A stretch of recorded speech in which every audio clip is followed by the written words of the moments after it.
চাহ কাপৰ মাজতে কিছু লুকাই আছে তাই সপোনৰ ভৱিষ্যত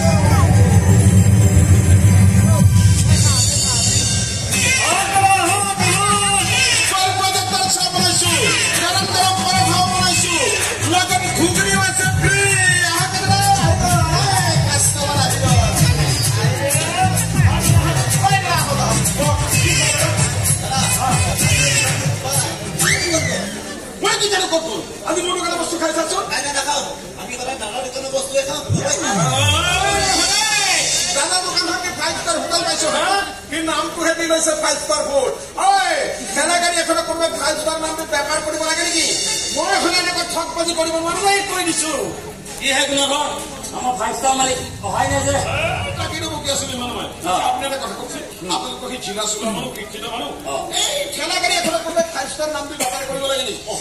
তাৰ হাতখন বৰ পাকৈতে যি বনাই সেয়াই হোৱাত সেইকাৰণে আটাই এটা ঠেলা গাড়ী খাদ্য খাই 5টা ষ্টাৰ দি থৈ যায় ভাল নে বেয়া নাজানো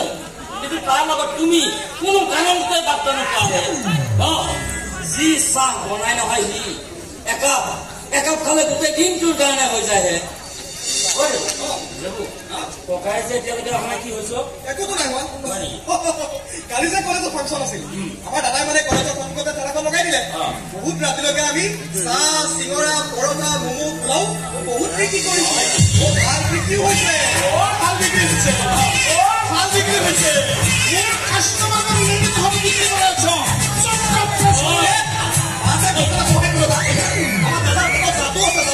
সেইকাৰণে চবে দাদাৰ কাপোৰ আহে দাদা আহি আছে কাষ্টমাৰ ৰখি আছে এই যে মাতি আছে ইয়াৰ দেবো মোৰ লগতে থাকে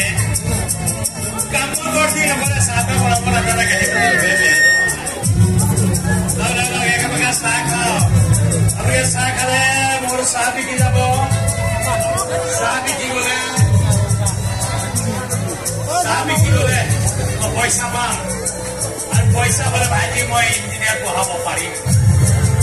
আমি দুটাই ককাই ভাই দেউতা সৰুতে ঢুকা মই এটা কেতিয়া চাহ বেছি ইঞ্জিনিয়াৰ পঢ়াবলৈ সপোন দেখি আছো চাহ খাওঁ আপোনালোকে চাহ খালে চাহৰ বিক্ৰী ভাল হ'ব বিক্ৰী ভাল হলে পইচা পাম পইচা পালে ভাইটিক মই ইঞ্জিনিয়াৰ পঢ়াব পাৰিম সকলোবিলাক সৰু সৰু সপোন ডাঙৰ ডাঙৰ সপোন নাখাবা কেতিয়াবা আমাৰ সপোনবিলাক ভাগি যায় জানে সপোন ভাগিলে চকু পানী ওলালে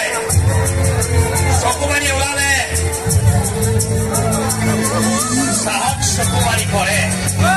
আৰে চাহকাপ জলকীয়া আগুৱাই দি কওঁ খা মোৰ চকুলোৰে একাপ চাহ